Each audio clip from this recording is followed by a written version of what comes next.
ಮಾಡ್ತೀವಿ. ಇದು ಕೇವಲ ಕರ್ನಾಟಕ ಮಾತ್ರ ಅಲ್ಲ, ದೇಶ ವಿದೇಶಗಳಲ್ಲೂ ಕೂಡ ಸದ್ದು ಮಾಡ್ತಿದೆ. ಜೊತೆಗೆ ನಾನು ತುಂಬಾ ರೀಲ್ಸ್ ಅಲ್ಲಿ ನೋಡ್ತಾ ಇದ್ದೆ, ಬೇರೆ ಬೇರೆ ದೇಶದವರೆಲ್ಲ ಹಾಕ್ತಾ ಇದ್ರು ವಾಟ್ ಎ ಮೂವಿ, ಏನು ಈಗಾಗಲೇ IMDb ನಲ್ಲಿ 95 ರೇಟಿಂಗ್ಸ್ ಬಂದಿದೆ ಅಂದ್ರೆ it's not an small job ಅಂತ. ಹೇಗಿತ್ತು ಆ ಒಂದು ಕ್ಷಣಗಳು ಬೇರೆ ಬೇರೆ ದೇಶದಲ್ಲಿ ರಿಲೀಸ್ ಆದಾಗ? ಯಾಕಂದ್ರೆ ಅಷ್ಟು ದಿನಗಳ ಕಾಲ ಇದು ಒಂದು ರೀತಿ ಡೆಲಿವರಿ ಆದಂಗೆ, ಈ ಒಂದು 7 ತಿಂಗಳು 9 ತಿಂಗಳ ಕಾಲ ಗರ್ಭಾವಸ್ಥೆನಲ್ಲಿ ತಗೊಂಡು ಈ ಮಗು ಡೆಲಿವರಿ ಆದಾಗ ಎಷ್ಟು ಖುಷಿ ಪಡುತ್ತೋ ಅಷ್ಟು ಖುಷಿ ಆಗಿರುತ್ತೆ ನಿಮಗೆ. ಖಂಡಿತ ಇರುತ್ತೆ. ಏನಕ್ಕೆ ಅಂತಂದ್ರೆ ನಾವು ಹಿಂದೆ ಮಾಡ್ಕೊಂಡ್ ಬಂದಿರುವಂತಹ ಸಿನಿಮಾಗಳು ಗಿರಿಗಿಟ್ ಆಗಿರ್ಬೋದು, ಸರ್ಕಸ್ ಎರಡೂ ಕೂಡ ದೊಡ್ಡ ಹಿಟ್ಟು. ಸೊ ಅದೆಲ್ಲ ನಾವು ನಮ್ಮ ಊರಲ್ಲಿ ರಿಲೀಸ್ ಮಾಡಿ ಅದಾದಮೇಲೆ ಬೆಂಗಳೂರು, ಅದಾದಮೇಲೆ ಬೇರೆ ದೇಶಗಳು ಹಿಂಗೆ ಮಾಡ್ತಾ ಇದ್ವಿ.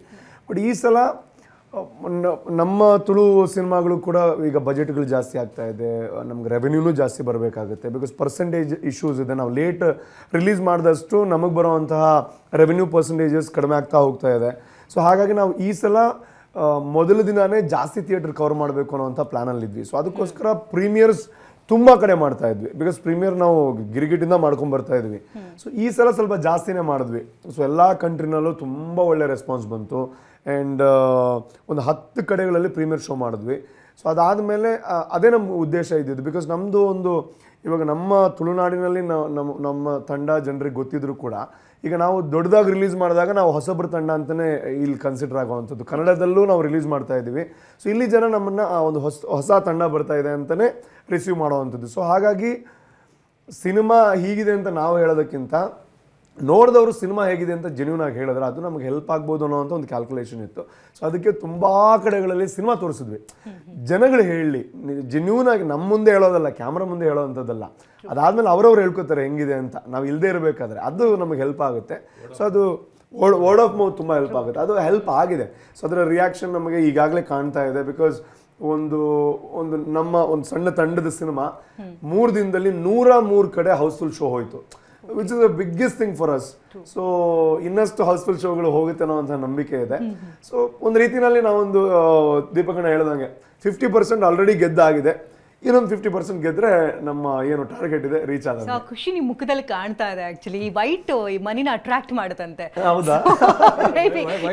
Actually white represents Moon, Chandra fulfils your desires. ಇದೆಲ್ಲ ಈಗ ಮನಸ್ಸಿನ ಮೇಲೆ ಪರಿಣಾಮ ಬೀರ್ತಾ ಇದೆ ಆಗ್ಲೇ ಪ್ರೇಕ್ಷಕರ ಮೇಲೆ.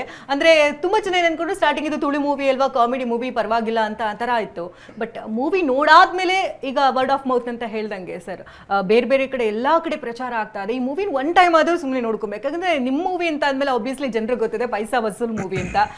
ಜೊತೆಗೆ ಈ ಪೊಲಿಟಿಕಲ್ ಇರುತ್ತಲ್ಲ, ಈ ಪೊಲಿಟಿಕಲ್ನ ಈ ಕಾಮಿಡಿ ಆಂಗಲ್ ಅಲ್ಲಿ ತಗೊಂಡೋಗಿ ಜನರು ಮುಟ್ಸೋದು ತುಂಬಾ ಕಷ್ಟ ಅದು ಆಕ್ಚುಲಿ. ಬಟ್ ಅಷ್ಟು ಈಸಿಯಾಗಿ ಹೇಗಾಯ್ತು ಅಂದ್ರೆ ಆ ಸ್ಟೋರಿ ಲೈನ್ ಹೇಗೆ ಅಂತ, ಹೇಗೆ ನಿಮ್ದೇ ಕಥೆನಾ ಅಥವಾ ಹೇಗೆ ಥಾಟ್ಸ್? ಇದರ ಕಥೆ ಶುರುವಾಗಿದ್ದು ಪ್ರಸನ್ನ ಶೆಟ್ಟಿ ಬೈಲೂರು ಅಂತ ಅವ್ರು ಬರ್ದಿರೋದು. ಸೊ ನಾವು ಹೆಂಗೆ ಅಂತಂದರೆ ನಾವು ಯಾವಾಗಲೂ ಒಂದು ಕತೆ ಬರೀಬೇಕಾದ್ರೆ ಒಂದು ಟೀಮ್ ಆಗಿ ಡಿಸ್ಕಷನ್ಸ್ ಆಗುತ್ತೆ.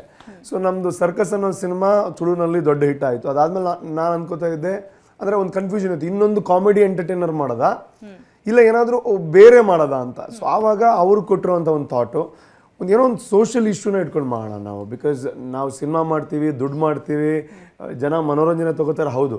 ಆದರೆ ಅದ್ರ ಜೊತೆಗೆ ಹೊರಗಡೆ ಹೋದಾಗ ಏನೋ ಒಂದು ಸಣ್ಣ ಇಂಪ್ಯಾಕ್ಟ್ ಅವ್ರಿಗೆ ಮಾಡಿದ್ರೆ ನಮ್ಮ ಒಂದು ಏನು ಸ್ಟ್ರಾಂಗೆಸ್ಟ್ ಮೀಡಿಯಮ್ ಇದೆ ಸಿನಿಮಾ ಅನ್ನೋವಂಥದ್ದು, ಅದರ ಒಂದು ಉದ್ದೇಶ ಈಡೇರ್ದಂಗೆ ಆಗುತ್ತೆ ಅನ್ನೋವಂಥದ್ದು ಒಂದು ಸಣ್ಣ ಥಾಟ್ ಇದ್ದಿದ್ದು.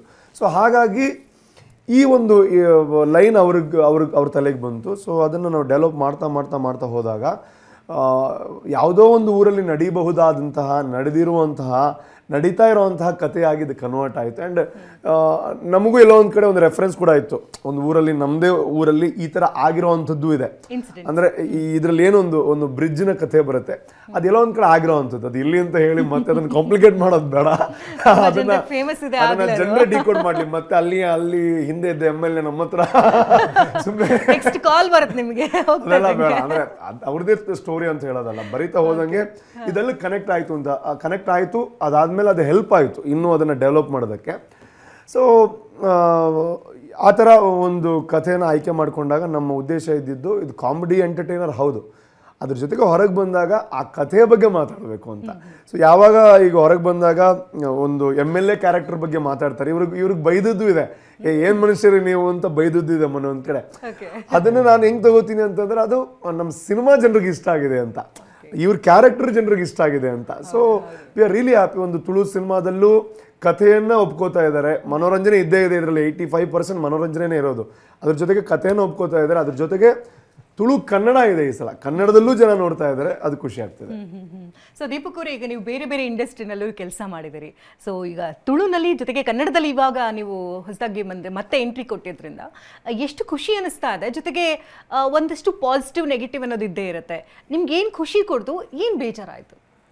ಅಲ್ಲಿ ಬೇಜಾರಿಂದಾನೇ ಖುಷಿ. ಯಾಕೆಂದ್ರೆ ಜನ ಸಿನಿಮಾ ನೋಡೋದಕ್ಕಿಂತ ನಾವು ಆಚೆ ಬಂದಾಗ ಅವ್ರು ಕೊಡೋ ರಿಯಾಕ್ಷನ್ಸ್ ಇದೆಯಲ್ಲ, ಅದು ಇನ್ನೂ ಸಖತ್ ಮಜಾ ಕೊಡ್ತಾ ಇದೆ. ಕೆಲವರು ಬಂದು ನನ್ನ ಹತ್ರ ಅದೇ ರೂಪ ಹೇಳಿದಾಗೆ, ಏನ್ರಿ ನೀವು ನಿಮ್ಮನ್ನು ಸಾಯಿಸ್ಬಿಡ್ಬೇಕು ಅನ್ನಿಸ್ತಾ ಇತ್ತು ನನಗೆ, ಏನು ಹಿಂಗೆ ಮಾಡ್ತೀರಾ ಅಂತ. ಅಂದ್ರೆ ಅಷ್ಟು ಸೀರಿಯಸ್ ಆಗಿ ಹೇಳ್ತಾರೆ, ನಗ್ತಾ ಇಲ್ಲ ಅವರು. ಸೊ ಏನು ಹಿಂಗೆ ಮಾತಾಡ್ತಾ ಇದ್ದಾರೆ ಅಂತ. ಆಮೇಲೆ ನಾನೇ ಸ್ಟಾರ್ಟ್ ಮಾಡಿದೆ, ಇದು ಆಡಿಯನ್ಸ್ ಹತ್ರ ಮೀಟ್ ಮಾಡುವಾಗ ನಿಮ್ಗೆ ಏನಾದರೂ MLA ಹೊಡಿಬೇಕು ಅನ್ಸಿದ್ರೆ ಆಚೆ ಇದ್ದಾರೆ ಬನ್ನಿ ಅಂತ. ಸೊ ಆ ಥರ ಅಂದರೆ ತುಂಬ ಕನೆಕ್ಟ್ ಆಗ್ತಾ ಇದ್ದಾರೆ. ಸೊ ನನಗೆ ಅನ್ನಿಸ್ತಾ ಇದೆ ಅದೊಂದು ಗೆಲುವು ಅಂತ. ಅಂದರೆ I connected to the people, the character is connected, I was successful in that ಅಂತ. ಸೊ ಏನಾದರೂ 2 ಗೂಸಗಳೇನಾದ್ರು